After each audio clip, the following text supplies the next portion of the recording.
Imagine two countries at the start of the 21st century. One sits on top of vast oil fields, gold mines, and natural gas reserves. The other has almost nothing. No oil, no minerals, barely any land, and very limited natural resources. If you had to guess which one would become rich, most people would confidently choose the first country. It sounds obvious, right? After all, natural resources mean money, power, and economic growth. But the real world tells a very different story. Throughout modern history, many of the richest and most successful countries actually started with very few natural resources. Yet they managed to build incredibly powerful economies. One of the most fascinating examples is Singapore. In the 1960s, Singapore was a small island with almost no resources, very little land, and a population struggling with unemployment and poverty. The country didn't even have enough fresh water and had to import it from neighboring regions. Many experts believe Singapore had no chance of becoming a prosperous nation. But instead of focusing on what they didn't have, Singapore's leaders focused on what they could build. They invested heavily in education, turning their people into highly skilled workers. They built world-class ports and infrastructure, transforming the country into one of the most important trade hubs on Earth. International companies began setting up offices there.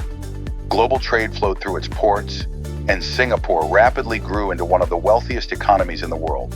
Today, despite having almost no natural resources, Singapore's GDP per capita is higher than many countries that sit on enormous reserves of oil and minerals. Another powerful story comes from Japan. Geographically, Japan faces many disadvantages. It has limited natural resources, very little farmland, and frequent earthquakes and natural disasters.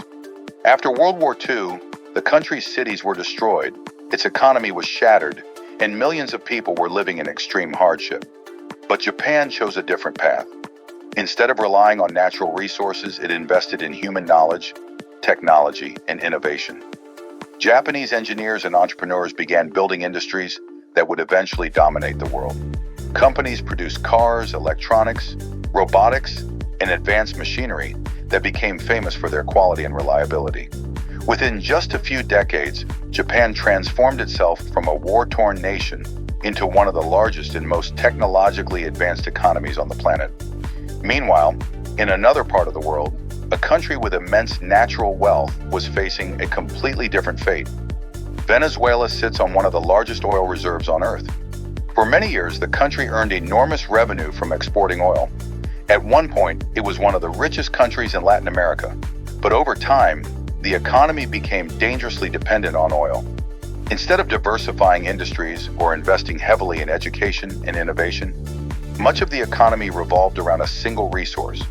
Political instability, corruption, and poor economic management gradually weakened the system. When global oil prices fell, the country's economy collapsed dramatically. Hyperinflation skyrocketed, basic goods became scarce, and millions of people were forced to leave the country in search of a better life. This surprising pattern has led economists to describe something called the resource curse. The idea is simple but powerful. Countries that rely too heavily on natural resources sometimes experience slower development because easy resource money can discourage innovation, weaken institutions, and create economic instability. On the other hand, countries without natural resources often have no choice but to invest in their people, education systems, technology, and entrepreneurship. Over time, these investments create stronger and more diversified economies that can adapt to global changes. When we look at the global economy today, the pattern becomes clear. Some of the world's most powerful economies, countries known for technology, finance, and innovation, did not rise because of what was buried beneath their soil. They rose because of the ideas, creativity, and skills of their people. In the end, the true wealth of a nation is not measured by how much oil or gold lies underground, but by how effectively it can educate its citizens, build strong institutions, encourage innovation, and create opportunities for future generations. Natural resources can bring temporary wealth, but human knowledge and smart decisions are what truly build lasting prosperity.